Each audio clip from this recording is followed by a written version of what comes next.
everyone, and welcome to MedSchool Diaries. My name is Olivia Brumfield. Brief intro. I'm a now M2, I guess, a second-year medical student. Just finished my first year, which still doesn't feel real. But also another thing, please excuse my voice. I'm losing it just a little bit. In future videos, I will sound a lot more like myself. But welcome to MedSchool Diaries. This is a safe space we really wanted to create to give everyone an opportunity to talk about the things that aren't super transparent all the time about applying to medicine, deciding not to apply to medicine. Once you're in, then what? And what are all the feelings you can feel throughout the process, no matter which specialty or path you take, because there are a ton of them. So I wanted to introduce our awesome panelists, two incredible people with very different perspectives on their journey to and through medicine. And I'm really excited for them to introduce themselves. So Harrison, why don't you start us off? Thank you. Yeah, so my name's Harrison. My path to where I am today, which is just about to start medical school, I'll be in medical school in like less than a month, has been sort of a non-traditional route. Even though I knew I wanted to do medicine from the time I went to college, I tried to kind of like branch out and do some different things. So the first 2 years of college, I quite literally took no science classes. I was like not a history buff in high school, didn't know a lot about politics or history or any of that humanity stuff.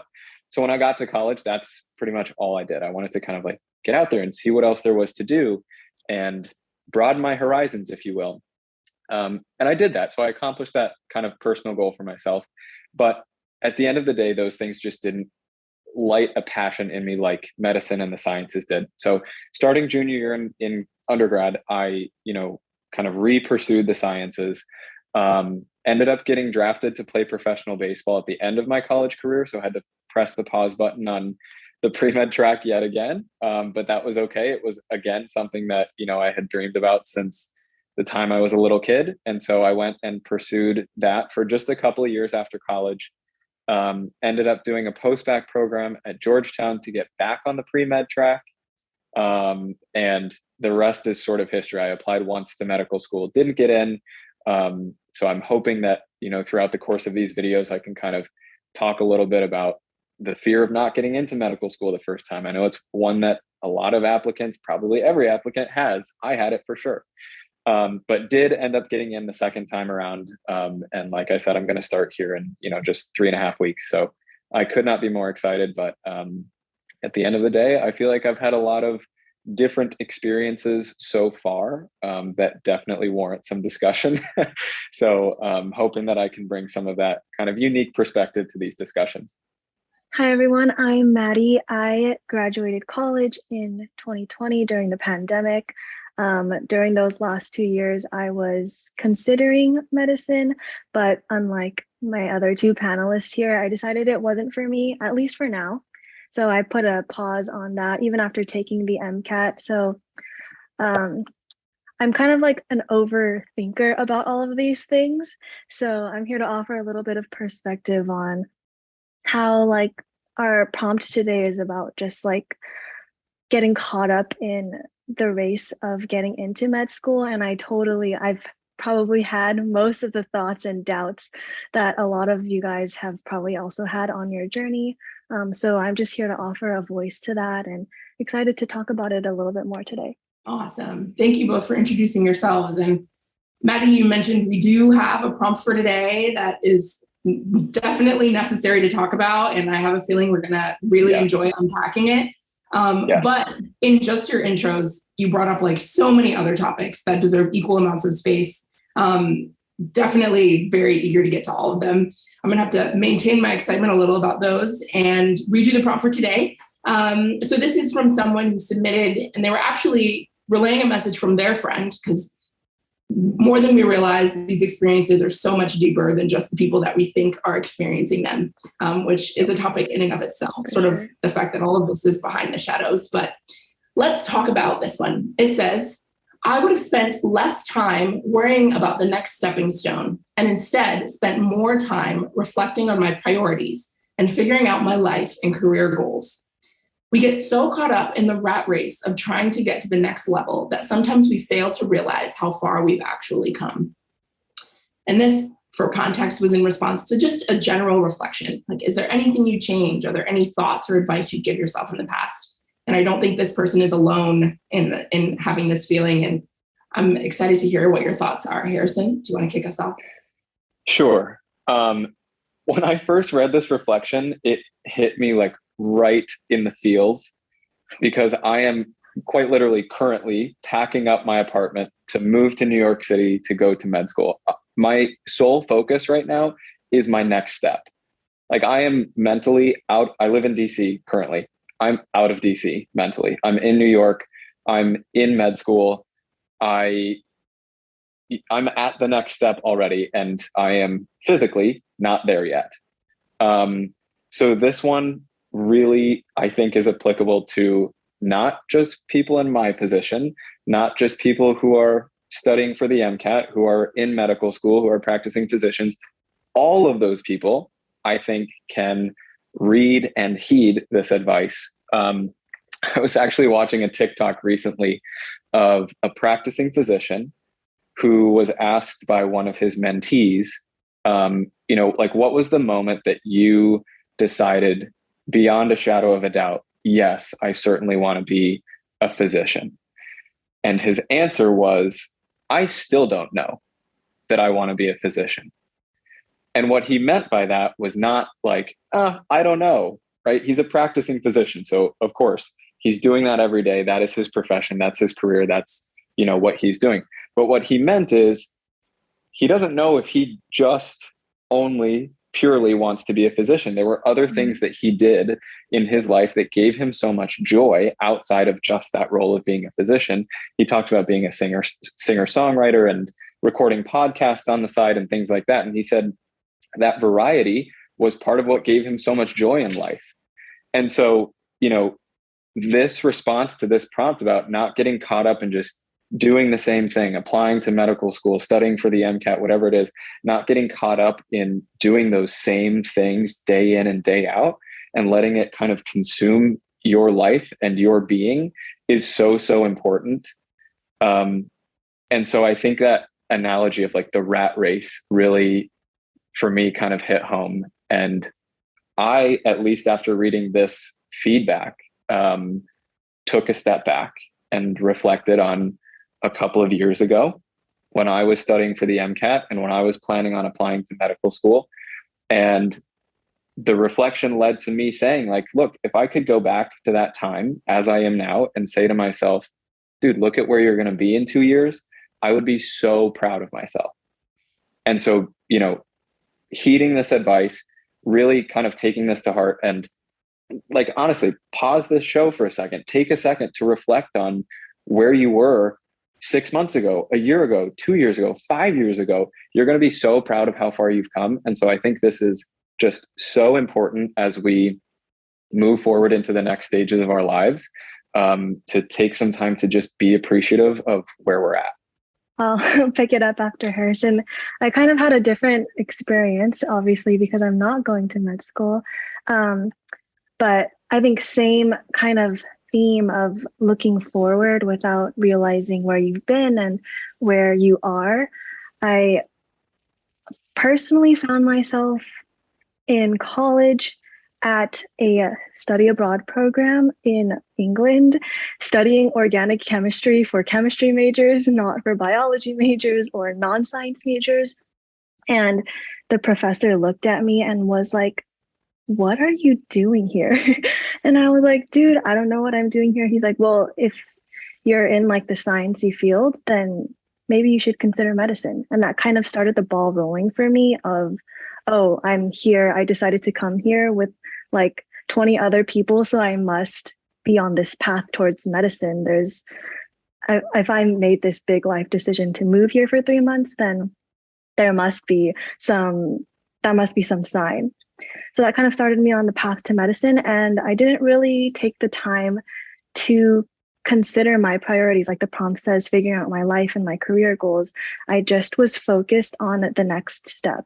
So the theme of my next final 2 years of college and then into the pandemic was, what's the next thing I need for my application that I really don't want to submit? But I want to make sure I have all of the things, even though I really don't want to submit it. And that kind of just like weighs on you over time. It definitely weighed on me.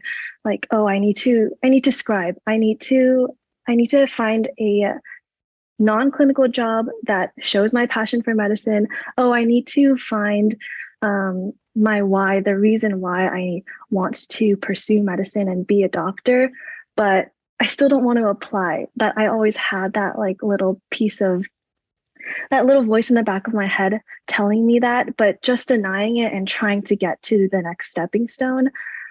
And by the time I had taken my MCAT, I had kind of promised myself, like, if you do well on your MCAT, that's the next sign. And then that means you're ready to go to med school and all of your problems will be solved. But I did well on my MCAT and alas, no problem solved. I still didn't really want to apply and I was kind of dreading it almost literally every day. So I had to take a step back, realize my priorities, realize that medicine it is a life of sacrifice. It's a service job at its core, and it requires so much service. Like whether you're on call, whether you're literally mentally like providing support to someone going through the worst time of their life, like that takes so much out of you, and that's a life call, not just a career call. So I had to take a step back and reevaluate. And I think we all have to do that. I think it just depends on what you realize your life and career goals are, whether you continue to go forward or you pump the brakes for a little bit, like I did. And I'm not closing the door on medicine. I still want to explore careers adjacent to it. And maybe I'll be a non-traditional applicant in a few years. But I think for my future self, will be so thankful that I paused during my journey to find my reason why I would want to pursue such a big calling as medicine is. Such an amazing point, Maddie. I think it's hard to, well, firstly, this urge, this feeling, this like head down tunnel vision drive to get from A to B doesn't stop when you reach whatever that milestone is. It literally just turns into new tunnel vision about the next thing, which I wasn't expecting when I got into medical school. I thought, great, I made it, time to chill and just like focus on school and do this whole medicine thing that I was dying to do. And now I find myself and my classmates actively stressing, despite being first years, about like, what specialty do I want to do? I need to pick it ASAP because that determines what activities I need to do right now. And it took like 7 conversations with 7 different mentors and advisors and faculty members. And like the 8th time someone told us, just relax, like be a student and not think about 5 years from now, it started to sink in. But even when you hear it over and over again, like relax, everyone can tell you sort of take it easy, take your time. It's hard to turn that off because you also have to appreciate that part of that experience is what got you here. And it's hard to let that go and come to terms with the fact that there was a time and a place for that, but there isn't always a time and a place for that. And I'm sure a time and place for it will come up again. And so part of me is like, I don't want to let that go because it got me here and I know I'm going to need it again. But it's not always easy to reflect or make time to reflect because it sometimes feels like I'm taking time away from projecting and planning and doing all of these things that sort of type A in all of us, no matter how big or small, that we all feel like we need in order to take this route. But I'm learning more and more, you have to sort of be in relationship with that mindset rather than like fully absorb it. And as soon as you start to like separate that from yourself or make it like a switch almost, like I can turn this on now because I need to do what I need to do, but I can also turn it off every now and again and be a student and live in a new city, whether you're moving to New York or Boston like myself or whatever it is, there's a time and a place for this, for that tunnel vision. And it's important. It got a lot of us to where we are and it will continue to be beneficial later, but it doesn't have to be always on all the time. It's super, super important, I've realized. Olivia, do you feel like a lot of your classmates have that same outlook? Like, do they prioritize detaching from the rat race as well, because the reason I'm thinking about this is in an environment where everyone is so driven, so tunnel vision all the time, focusing on what's my specialty going to be, how am I going to spend my summer, what kind of research am I going to do this year. I feel like it would be tough for someone like you who clearly prioritizes kind of that detachment and like taking a breath and like being mentally healthy. Is that difficult for you to like, I don't know if you're around people who are just go, go, go all the time, or if it's, you know, kind of a shared mentality, like go, go, go sometimes, and then take a step back and chill other times. I think on a broad level, it also helps to have like encouragement from your institution, wherever you are, to build that time in. Some learning environments and some curriculums are more conducive to this than others. But on a personal level, on a peer and classmate level, yeah, every med school class or whatever grad school class is going to have a mixed bag of people, I feel. I tend to gravitate towards people who are willing to live in a bit more balance. But that's not to say that I've made some incredible friends who I simply don't see on the weekends because I close my books. I'm not really in the library, you know, every single weekend, whereas maybe they are, and that helps them sleep at night, and that makes them a great friend to me during the week when we get lunch and when we do study together during the week. But even being here, I had to tell myself every day, you know, comparison is the thief of joy, and I can't. Whoa. Felt that to my core. Yeah, same. I think Olivia is frozen, but like Maddie, I think the fact that we both had that reaction to that was like very telling. Yeah, I have like goosebumps down my arms right now. I think like what's cool about a career in medicine is that you know every single step. Like, okay, I need to take my MCAT, get into med school. Then I'm going to go to med school, going to take step 1, step 2. My board's going to be a resident, and then I'm going to be an attending. So for some people, that like that pathway being so clear is just like, yes, I'm going to go, go, go. And it offers structure to your life.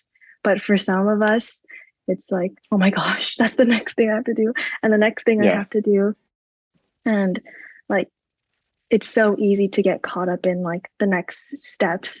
So it's like, it's so like reasonable that there's so many people who handle it differently. But I think you need to figure out how you handle it yourself before you're actually there. I think the best advice I ever got from a doctor was like, in the breaks that you have, the very few breaks that you have before you have no breaks for like the rest of your life, is like, get your routines down, get your hobbies down, like invest in the people that you want around you who like understand your goals, but like you can support and can also support you before you get into med school or before you start studying for the MCAT, so that those things stick with you and can pretty much preserve your purpose as a doctor, but also your sanity as you're going through the process. I think that I always think about that. I think that's so applicable to just life, but medicine specifically as well.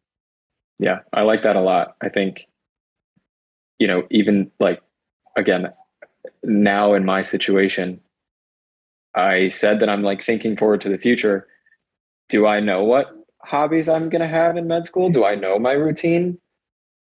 No, I don't. Yeah. So like, I need to clearly spend some time thinking about that. And I do personally prioritize having supportive and loving people around me. So I do feel like that's like one aspect where I am doing well, is that I do have the people around me that I feel like I want and need for the next 4+ years. But that other stuff, kind of like the personal stuff, the me stuff, figuring out how I'm going to spend my time and what my priorities and my routines are going to be, feel like it's kind of fallen by the wayside as all of this has developed. And that to me is a signal that like this path and this career can almost make you kind of like put yourself on the back burner. And it's so important to not do that. Definitely. So yeah, I really, really like that idea.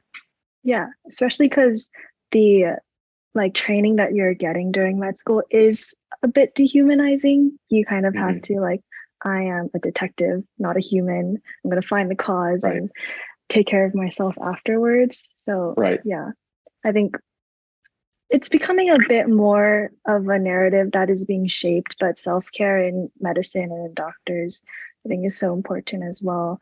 And yes, I know like some people think it's kind of like voodoo or whatever hippie stuff, but it's gonna like, you have to prioritize yourself to be able to help others at the end of the day. Agreed. She's back. Olivia's back. I don't know if you heard us, Olivia, but when you said that comparison was the thief of joy, both Maddie and I were like, ooh, that hit. Yeah, nice. Like Zoom helped me with a really dramatic mic drop before I disappeared. Mic drop, truly, actually. She walked out of the building. Yeah, it took a long time for me to learn that, and truthfully, I don't think I'm done learning it. I don't think I will ever be done learning it. But it's part of the process. But what I think I jumped in on is you guys talking a little bit more about self-care in this process. Yeah, I think what you were getting at was like turning towards other people and comparing yourself to others, but you're not focusing on yourself, and that can be kind of dangerous, I think, throughout the journey. Yeah, we were just talking about how this process can be so overwhelming that it, like, for me, I found that it has caused me to put myself on the back burner often. And I, like Maddie was bringing up this point from a doctor that she interacted with, that he was saying, like, you have to like figure out stuff in your breaks before you get to these periods of time where you don't have time to figure this out. What are your hobbies? What are your routines? Who are the people you're going to surround yourself with? And I was saying in response to that, that I feel like I have the people around me, but I don't know what my hobbies are going to be in med school. I don't know what my routine's going to be. I haven't focused on that, and I haven't prioritized that. So bottom line being, the rat race here can actually cause us sometimes to like lose ourselves and deprioritize ourselves, which obviously is not healthy, obviously is not something we want to do. And we have to be mindful of staying physically and mentally healthy as we go through these processes. Yeah, I think that's perfectly timed, especially in your unique position, Harrison. So many students, incoming students at my school, are reaching out to upperclassmen being like, how can I prepare for medical school? Like, what can I do this summer to be better ready now? Are there books you recommend? What have you? And every single time, even when I was in that position last year, thinking there's going to be a book, there's going to be something that I can do to feel ready. Now and again, I find myself giving the same advice I was given a year ago, and it's literally nothing.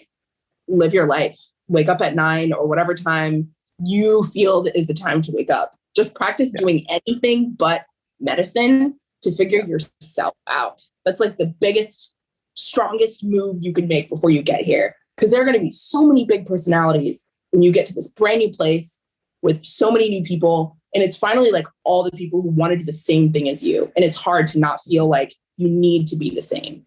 And identifying and really centering yourself before you get there can be so, so powerful. That's beautiful. I think that's a pretty high note to leave it on, considering we've taken a pretty roundabout exploration of this prompt. I think we covered a lot, and it also exposed a ton more things that we want to talk about.